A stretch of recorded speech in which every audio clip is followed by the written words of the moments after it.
known na river, but other calamity-induced damages on our main roads, which are equally important as flood control. So hopefully, we can see overall need, what budget we need, what we can prioritize para at least kahit na mahaba yung pila, alam ko na umaandar. Alam ko na I am 7th of the priority. I am 8th of the priority. And alam ko na walang sisingit dun sa pila na gumagalaw naman, so that we can also explain to our constituents and prioritize with other agencies as well. Thank you, Mr. Chair. Secretary, do you want to respond, please? I think well noted, Your Honor. I think the proposals elucidated by the good Congresswoman are well accepted, actually.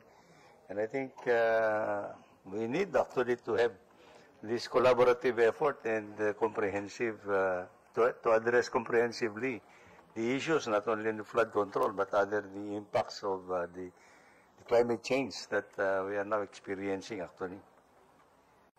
Your Honor. Congressman Hernandez, please. Magandang gabi, Secretary. Magandang gabi to all the DPWH department. Hindi ko na naman tatagalin to. I would like to second the proposal of Congresswoman Gila. Kasi if you look at the allocations, especially now, the flood control is very controversial.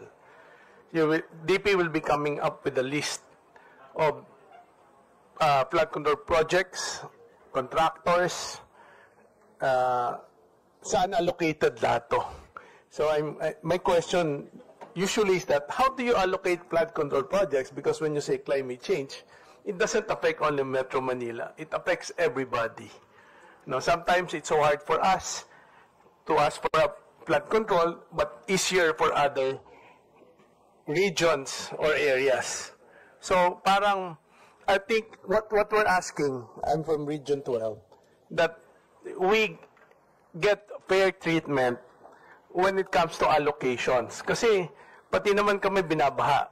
Pero, I think the concept here, we should not be reactionary.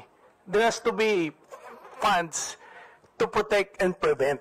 Kasi mas magandang prevention sa mag-react ka na lang eh. Like what's happening now, every time may issue ng flooding, nagka-problema, then they'll point finger to DPWH. Sometimes it's unfair because there are technical issues naman na tama si DP, pero iba yung pananaw ng ibang tao. So, Mr. Secretary, kasi pag nilabas na yung listahan yan, makikita natin dyan, bakit mas malaki sa region na to, ito napakaliit lang sa ibang regions, di ba? So, I hope with this budget in 2026 budget, na we also get a fair treatment in the allocations that we ask. Kasi maraming binibigay eh. Sometimes lumalabas na lang yung listahan, pero hindi naman yun yung priority. So, ang sagot naman dyan, hindi, sinabit nyo naman yung listahan. No? Yeah, we know. Pero minsan, yung gusto mong project, hindi yun ang lumalabas. So, I mean, when it comes to yung pinaka-major na project na talagang makaka-prevent ng flood, hindi yun ang minsan ang lumalabas sa listahan. So, Mr. Secretary, with what's happening now, and learning from what happened today, and no less than the President is concerned about these flood control projects before, and moving forward, siguro mas maayos natin to, diba? So, again, I would like to reiterate that let us not concentrate in Metro Manila. We also need, we also need priority when it comes to allocation. Kasi hindi pa man kami binaha ngayon, pero it doesn't mean na hindi kami magsasuffer ng ganyang baha. Because nakikita na natin yan, we have major rivers in certain areas na kailangan ng, kumbaga, proteksyonan. No? So, at least, siguro pag lumabas yung listahan, makikita natin yan, Mr. Secretary. Marami magtatanong dyan. Bakit malaki dito? Bakit maliit dito? Bakit ganito nangyari? I will leave it to DP to answer that.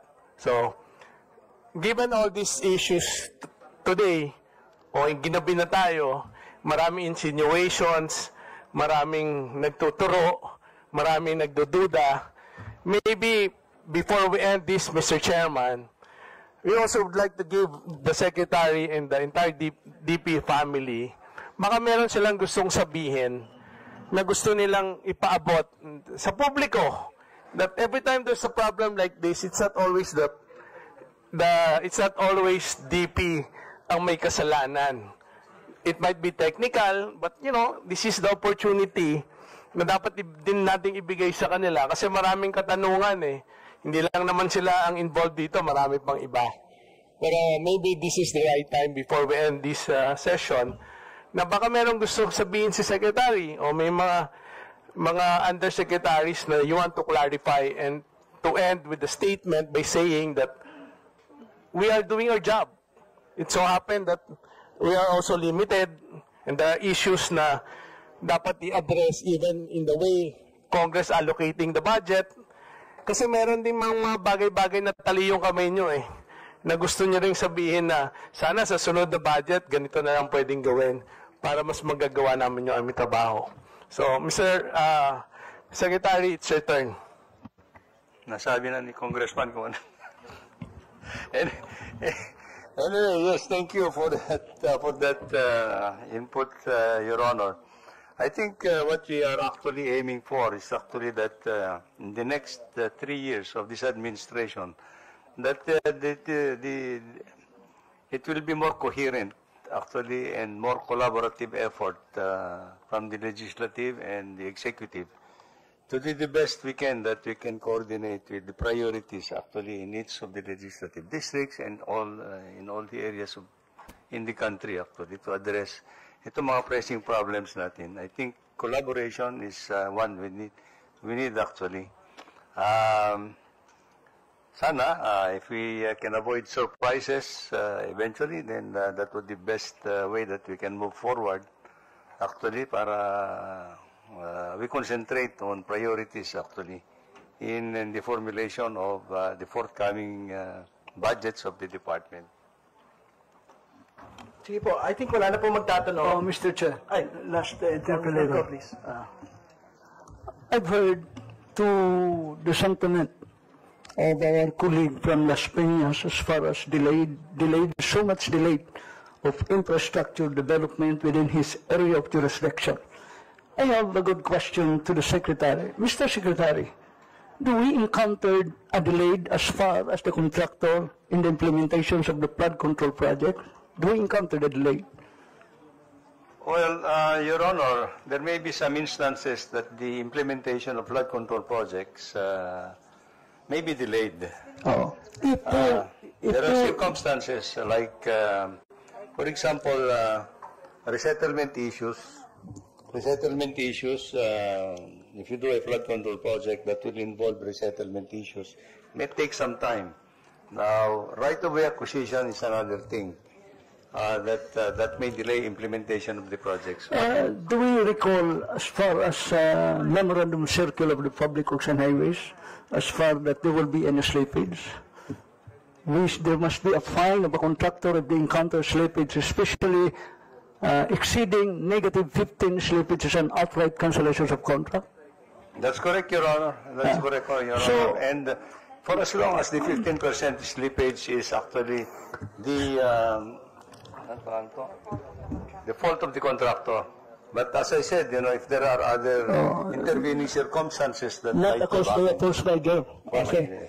The question is that the contractor exceeding negative 15%, and if the Public Works and Highways is not convinced as far as the catch-up program to be presented by the Public Works and Highways, the contractor should fine 1/10 of 1% for every delay per day to the total construction cost. You agree that? Look into, Your Honor. I don't know if Of course. Yes, these are what this is what you call the liquidated damage, Your Honor. Yes, there is a provision in the contract for liquidated damages. That is, I think, stipulated in the Procurement Government Act. Yes. Thank you, Mr. Speaker. Thank you, Chairman, Mr. Chairman. Last na, ma'am. Talagang last na. Makakaya. Sige. Given that climate change is only going to get worse and Metro Manila is really underwater, would you suggest that, I personally am suggesting that we move all government buildings to Clark para, tapatin na natin na babahay na lang tayo. And it's time to seriously consider this. Clark was chosen by the Americans para maglagay ng base doon kasi hindi pa siya nababaha in 100 years. So, siguro tapos na yung pinatubo. Kasi ang Jakarta po is sinking and always flooding, so they moved. So, on a note, maybe we should look very hard at what we're doing here. And maybe it's time for us to consider another solution. And to make Clark the government capital of the Philippines. Salamat po. Thank you, Congresswoman Bondok. Siguro, just to wrap it up, Mr. Secretary, siguro, medyo pitin yung tanong natin kanina dun sa ano po. Ano na lang siguro yung mensahe natin kasi siyempre, we want it to be very focused on the commitment of the department relating to the concerns of the President on flood control projects. It has raised so much concerns in the last couple of days, no? But the question of Congress to the department is, syempre you will come up with the list. But then next on the list is what else will we be doing with the list, no? Particularly on those that are found to be substandard, those that are found to have failed, those that have been found to have been delayed, and those that might be found to be ghosts, no? So, kasi ito na po yung next na kasi ngayon, kaya it's a sweeping overview of how the department works, no?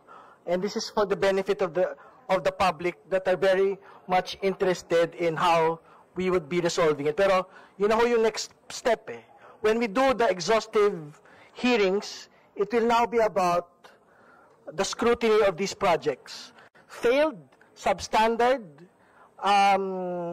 ghost, delayed, no? So, yan na po yung magiging tanong. So, basically, the hard questions will be asked in that hearing already. So, ano po yung, what can we actually expect in the commitment, particularly relating to this basket of concerns by the President and the public?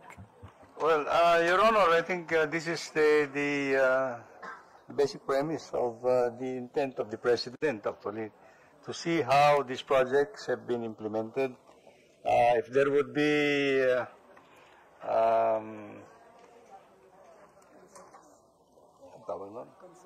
if there will be concerns and anything that will be found in the process, I think due process will have to be carried out. Actually, whoever the responsible people will be identified, Your Honor. That's the message of the President. Thank you, Mr. Secretary. Thank you to the department. We will deliver the closing remarks. We'll start first with Congressman Mercado, former DPWH Secretary. Thank you very much, Mr. Chairman. I think we have exhaustively discussed the problem, and we are noting solutions, one of which is Master Development Plan, Flood Control Master Development Plan, and proper coordination between especially in Metro Manila, MMDA, and the different agencies involved like DPWH and other agencies. And I think this is a good start. We will continue to hear the concerns of our department and support in the budget deliberation, and more especially we maintain our position to retain our Secretary, SMB, Secretary Manny Bunuan as the secretary, and we will oppose any attempt to do something, because I think he has performed excellently, and I really admire his humility and focus on his work as the secretary. On behalf of our committee, thank you very much, Mr. Chairman. Thank you to all the undersecretary, senior undersecretary, undersecretaries, and regional directors, assistant secretaries who are here. You're all my friends as your former secretary. Thank you very much. Thank you, Congressman Mercado. Congressman Momo, Chairperson of the House Committee on Public Works, please. Thank you, Mr. Chairman.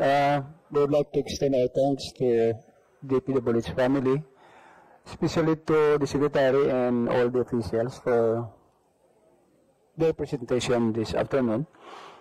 We would like to request that the list that we requested from you be submitted to the chair so that we can do the review already. Rest assured that in the next hearings that we might be having in the future, sigurado ho may hearing tayong gagawin.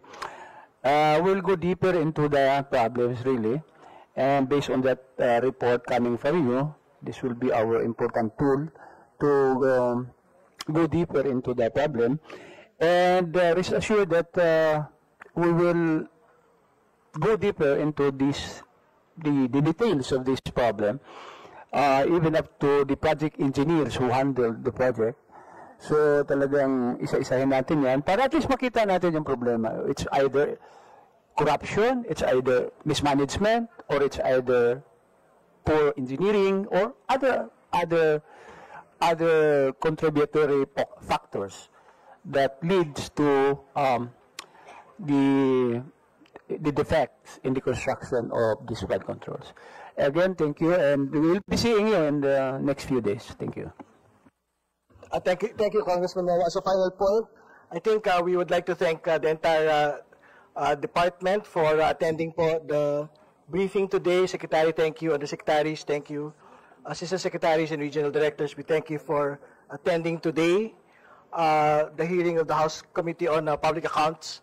And I think moving forward, as we go into actual exhaustive hearings of the flood control projects, I think it is the wisdom of Congress to undertake a tri-committee, and we are announcing it today, that the House Public Accounts Committee, House Public Works Committee, and the House Good Government Committee will undertake this full congressional review relating to flood control projects, not just on the list, but also on the corruption allegations that are being made relating to flood control projects. No? So we hope that we can get the support of the department, and we hope we can continue to work together.